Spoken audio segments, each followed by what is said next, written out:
আসসালামু আলাইকুম, শুভেচ্ছা সহ আমন্ত্রণ চ্যানেল আই সংবাদে আপনাদের সাথে আছে আমি নবনীতা। বিস্তারিত সংবাদের শুরুতেই জানিয়ে দিচ্ছি ফ্রেশ আটা, ময়দা, সুজি সংবাদ শিরোনাম।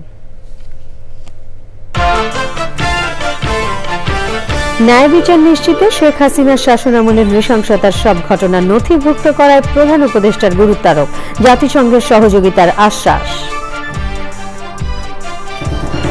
আবু সাইদ হত্যা মামলায় গ্রেপ্তার 4 জনকে 9 এপ্রিল ট্রাইব্যুনালে হাজিরের নির্দেশ। শেখ হাসিনার বিরুদ্ধে গণহত্যার অভিযোগের তদন্ত প্রতিবেদন চলতি মাসেই। প্রয়াত এইচটি ইমামের ছেলে ও তার পরিবারের বিরুদ্ধে মামলা, ডিজিএফআই এর সাবেক ডিজির বাসায় দুদকের অভিযানে 2.5 কোটি টাকা জব্দ। এবং চ্যাম্পিয়ন্স ট্রফিতে গ্রুপ সেরার লড়াইয়ে মুখোমুখি ভারত ও নিউজিল্যান্ড। ভারতের দেয়া 250 রানের টার্গেটে ব্যাট করছে কিউইরা।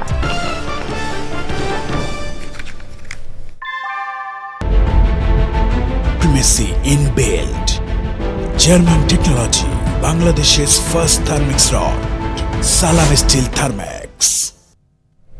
সংবাদ শিরোনামগুলো জানাচ্ছিলাম। এখনকার সংবাদ আয়োজন একই সঙ্গে চ্যানেল আইয়ের ইউটিউব চ্যানেল এবং চ্যানেল আইয়ের ওটিটি প্ল্যাটফর্ম আই স্ক্রিনে লাইভ স্ট্রিমিং হচ্ছে। যাচ্ছি পুরো সংবাদে।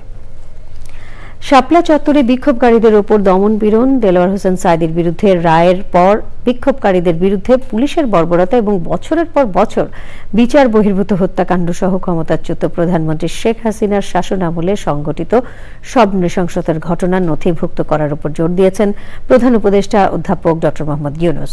রাষ্ট্রীয় অতিথি ভবন যমুনায় বাংলাদেশে জাতিসংঘের আবাসিক সমন্বয়ক গুয়েন লুইস তার সঙ্গে সাক্ষাৎ করলে প্রধান উপদেষ্টা নৃশংসতার ঘটনাগুলো নথিভুক্ত করার উপর জোর দেওয়ার কথা বলেন। প্রধান উপদেষ্টা বলেন, এই ডকুমেন্টেশন না হলে সত্য জানা এবং ন্যায় বিচার নিশ্চিত করা কঠিন হবে। আবাসিক সমন্বয়কারী লুইস বলেন, জাতিসংঘ প্রযুক্তিগত সহায়তা দিতে এবং বাংলাদেশের জনগণকে এই বিষয়ে তাদের সক্ষমতা গড়ে তোলার জন্য সহায়তা করতে প্রস্তুত।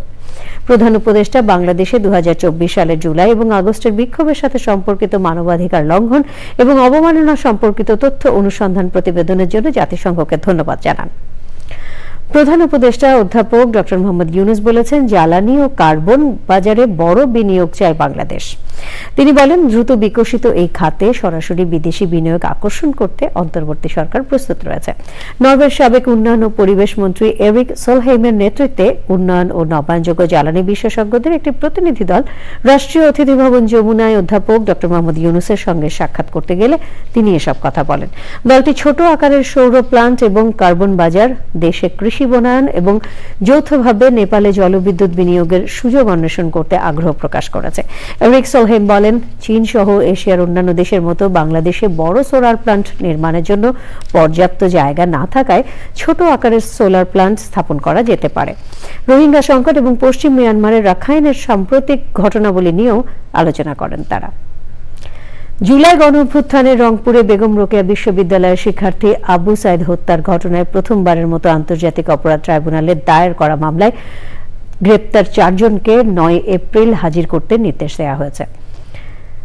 ওই তারিখের মধ্যে এই মামলার তদন্ত প্রতিবেদন দাখিল করা হবে বলে জানান চিফ প্রসিকিউটর। একই সাথে জুলাই আগস্ট গণহত্যার অভিযোগে শেখ হাসিনার বিরুদ্ধে তদন্ত প্রতিবেদন চলতি মাসেই পাওয়া যাবে বলে জানান তারা।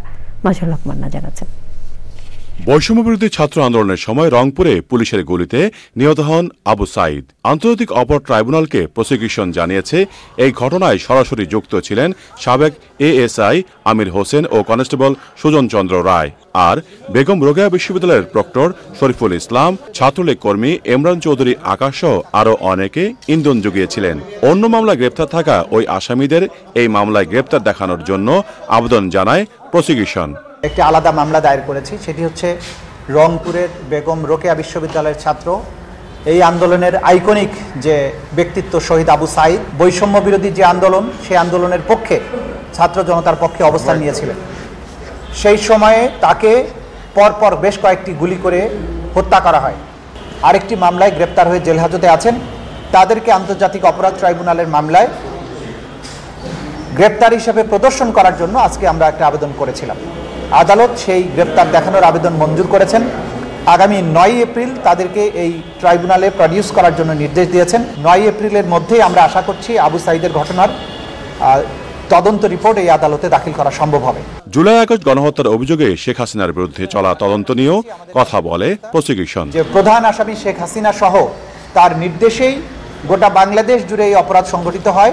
আমরা আশা করছি এই মাসের মধ্যে শেখ হাসিনার বিরুদ্ধে যে তদন্ত রিপোর্ট সেটা আমরা পেয়ে যাব। ট্রাইব্যুনাল সংশ্লিষ্ট সংবাদ প্রকাশে সবাইকে সতর্ক থাকার আহ্বান জানিয়েছেন চিফ প্রসিকিউটর।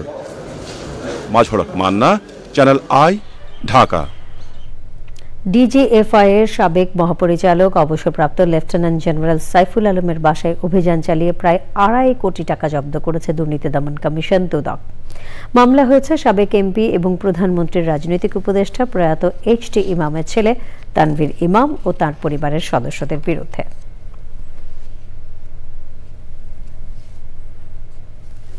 বিএনপির ভারপ্রাপ্ত চেয়ারম্যান তারেক রহমান বলেছেন, রমজান সংযমী, ধৈর্যশীল এবং মানবিক হতে শেখায়। রাজধানীতে ওলামা, মাশায়েখ ও এতিমদের সম্মানে আয়োজিত ইফতারে দেশের সবাই যেন শান্তিতে থাকে, রমজানের প্রথম দিনে এই দোয়া করতে বলেছেন তিনি। সারা বিশ্বের সঙ্গে একই দিনে বাংলাদেশেও রমজান ও ঈদ পালন করা যায় কিনা আলেম ওলামাদের তা চিন্তা করার আহ্বান জানান তারেক রহমান। রাহুল রায় জানাচ্ছেন। প্রতিবারের মতোই রমজানের প্রথম দিন ওলামা, মাশায়েখ ও এতিমদের সম্মানে ইফতার আয়োজন করেছে বিএনপি। রাজধানীর লেডিস ক্লাবে এই ইফতারে আমন্ত্রিতদের সঙ্গে ছিলেন বিএনপির সিনিয়র নেতারাও। লন্ডন থেকে অনুষ্ঠানে ভার্চুয়ালি যুক্ত হন বিএনপির ভারপ্রাপ্ত চেয়ারম্যান তারেক রহমান। ইফতার শুরুর আগে সংক্ষিপ্ত বক্তব্য রাখেন তিনি। রমজান আমাদেরকে বোধহয় শিখায় সংযম হতে, রমজান আমাদেরকে শিখায় কিভাবে ধৈর্যশীল হতে, রমজান আমাদেরকে শিখায় কিভাবে আমরা মানবিক দৃষ্টিকোণ দিয়ে মানুষের পাশে দাঁড়াতে পারি। আল্লাহ আমাদেরকে মানুষ সৃষ্টি সেরা জীব হিসাবে সৃষ্টি করেছেন। আমাদের দায়িত্ব নিশ্চয়ই প্রকৃতির যা কিছু আছে, যা যা আল্লাহর সৃষ্টি, সবই আল্লাহর সৃষ্টি। আমাদের আশেপাশে যা আমরা দেখি, যা আমরা যতটুকু জানি, সেই সৃষ্টিকে যতটুকু সম্ভব সৃষ্টির পাশে দাঁড়ানো। দেশের মানুষের শান্তি কামনা করেন তারেক রহমান। আল্লাহর দরবারে আমরা দোয়া চাই, আমাদের এই যে প্রিয় মাতৃভূমি, যেটি আমাদের প্রথম এবং যেটি আমাদের শেষ ঠিকানা, সেই মাতৃভূমিকে যেন আল্লাহ একটি রহমত দেন, যে রহমতের কারণে আমরা প্রতিটা মানুষ, এই দেশের প্রতিটা মানুষ যাতে শান্তিতে আমরা থাকতে পারি, সেই রহমত যাতে আল্লাহ দেন। আমি এখানে উপস্থিত ওলেমা মাশায়েখগণকে অনুরোধ করব, শুধু আপনাদেরকে নয়, সারা দেশে আরো অনেক অনেক জ্ঞানী ওলেমা মাশায়েখগণ আছেন। আমরা চিন্তা করে দেখতে পারি কিনা, আমরা আলোচনা করে দেখতে পারি কিনা যে বাংলাদেশের মানুষ সারা বিশ্বের মানুষের সাথে একই দিনে আমরা একসাথে রোজা এবং ঈদ পালন করতে পারি কিনা, বিজ্ঞানের যুগে এটি করা সম্ভব কিনা, কোনো উপায় আছে কিনা, এই বিষয়টি আপনাদেরকে আমি চিন্তা করার জন্য অনুরোধ করব।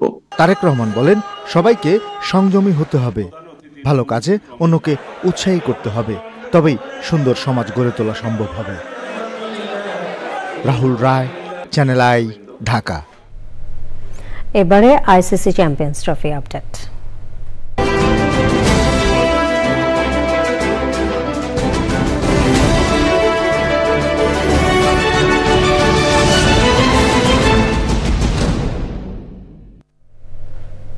চ্যাম্পিয়ন্স ট্রফিতে গ্রুপ চ্যাম্পিয়ন হওয়ার জন্য লড়ছে ভারত ও নিউজিল্যান্ড। প্রথমে ব্যাট করতে নেমে 9 উইকেট হারিয়ে 249 রান করেছে ভারত, জবাবে ব্যাট করছে কিউইরা। 49 রানে 2 উইকেট হারিয়ে বিপাকে পড়ে black ক্যাপসরা। Go for runs, more scoring opportunities now, definitely.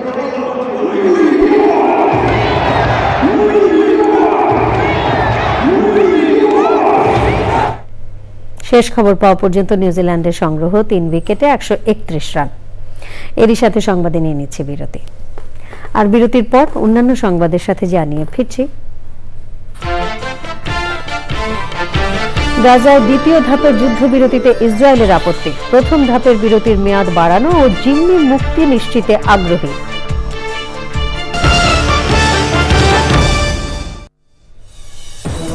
বিরতির পর আমন্ত্রণ আরও একবার।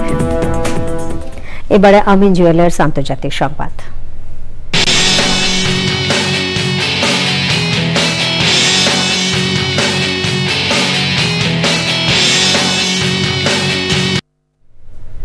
যুদ্ধবিরতি ও বন্দী বিনিময় চুক্তি অনুযায়ী গাজায় দ্বিতীয় ধাপের যুদ্ধবিরতিতে রাজি হয়নি ইসরায়েল। হামাস বলছে ইসরায়েল প্রথম ধাপে যুদ্ধবিরতির মেয়াদ বাড়াতে এবং জিম্মিদের মুক্তি নিশ্চিত করতে আগ্রহী, তবে ইসরায়েলের এই প্রস্তাব প্রত্যাখ্যান করেছে হামাস।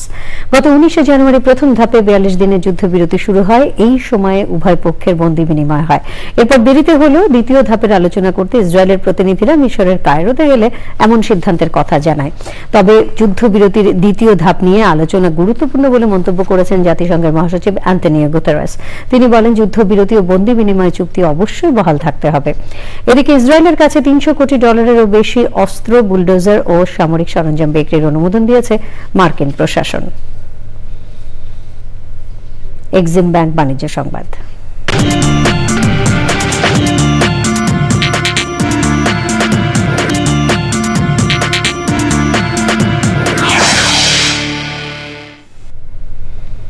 দেশের গাড়ি শিল্পে বৈচিত্র্য আনতে এবং গ্রাহকদের জন্য সাশ্রয়ী মূল্যে গাড়ি সরবরাহ করতে বাংলাদেশে বিশ্বমানের নতুন সেডান গাড়ির সংযোজন শুরু হয়েছে। চাঙ্গান অটোমোবাইলসের official distributor DHS Autos limited উন্মোচন করেছে দীপাল S07 এবং L07 মডেলের সেডান গাড়ি। পূর্বাঞ্চলের শালবন স্পোর্টস গ্রাউন্ডে এক অনুষ্ঠানে এই গাড়ির মডেল উন্মোচন করা হয়। অনুষ্ঠানে ডিএইচএস অটোজের CEO Imran Zaman Khan, general manager Arman Rashid, head of sales Farhan Samad সহ অন্যরা উপস্থিত ছিলেন। গৃহস্থালী পণ্য রপ্তানি বৃদ্ধির লক্ষ্যে বাংলাদেশের শীর্ষস্থানীয় শিল্প গ্রুপ RFL ও চীনের হাইতিয়ান গ্রুপের সঙ্গে একটি চুক্তি সই হয়েছে। রোববার সকালে রাজধানীর একটি হোটেলে এই চুক্তি সই হয়। এই চুক্তির আওতায় চীন থেকে উন্নত মানের যন্ত্রপাতি ও মেশিনারিজ আমদানি করা যাবে। নতুন আমদানিকৃত মেশিনারিজ দিয়ে গাজীপুরের কালীগঞ্জে শতভাগ রপ্তানিমুখী নতুন একটি কারখানা তৈরির উদ্যোগ নিয়েছে RFL গ্রুপ। সংবাদে আবারও নিচ্ছি বিরতি, আর বিরতির পর খেলার খবরে থাকছে মেলায় সংবাদ নিয়ে। বাংলাদেশ কোস্ট গার্ডকে যুগোপযোগী, পেশাদার এবং সক্ষমতা বৃদ্ধির লক্ষ্যে অস্ট্রেলিয়ান হাই কমিশন ও কোস্ট গার্ডের যৌথ আয়োজনে ইনভেস্টিগেটিভ ইন্টারভিউ কোর্স শুরু হয়েছে। রোববার সকালে রাজধানীর একটি 5 তারকা হোটেলে কোর্সের উদ্বোধন করেন কোস্ট গার্ডের মহাপরিচালক রিয়ার অ্যাডমিরাল মোহাম্মদ জিয়াউল হক। প্রশিক্ষণে কোস্ট গার্ডের পাশাপাশি পুলিশ স্পেশাল ব্রাঞ্চ ও কাস্টমসের 12 জন কর্মকর্তা অংশগ্রহণ করেন।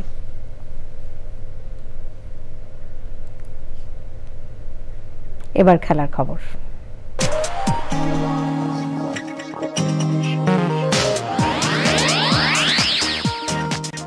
সংবাদের শেষ ভাগে আমরা সবশেষে ফ্রেশ আটা, ময়দা, সুজি সংবাদ শিরোনামগুলো জানিয়ে দিচ্ছি আরও একবার। ন্যায় বিচার নিশ্চিতে শেখ হাসিনার শাসনামলের নৃশংসতার সব ঘটনা নথিভুক্ত করায় প্রধান উপদেষ্টার গুরুত্বারোপ, জাতিসংঘের সহযোগিতার আশ্বাস। আবু সাইদ হত্যা মামলায় গ্রেপ্তার 4 জনকে 9 এপ্রিল ট্রাইব্যুনালে হাজিরের নির্দেশ। শেখ হাসিনার বিরুদ্ধে গণহত্যার অভিযোগের তদন্ত প্রতিবেদন চলতি মাসেই। প্রয়াত HT ইমামের ছেলে ও তার পরিবারের বিরুদ্ধে মামলা। DGFI এর সাবেক ডিজির বাসায় দুদকের অভিযানে 2.5 কোটি টাকা জব্দ। এবং চ্যাম্পিয়ন্স ট্রফিতে গ্রুপ সেরার লড়াইয়ে মুখোমুখি ভারত ও নিউজিল্যান্ড। ভারতের দেয়া 250 রানের টার্গেটে ব্যাট করছে কিউইরা। প্রিয় দর্শক, চ্যানেলে সবশেষ সংবাদ জানতে ভিজিট করুন channelonline.com এ। যুক্ত থাকুন আমাদের সোশ্যাল মিডিয়া প্ল্যাটফর্মগুলোর সাথে। পরবর্তী সকল সংবাদ দেখার আমন্ত্রণ রইল। ধন্যবাদ সবাইকে।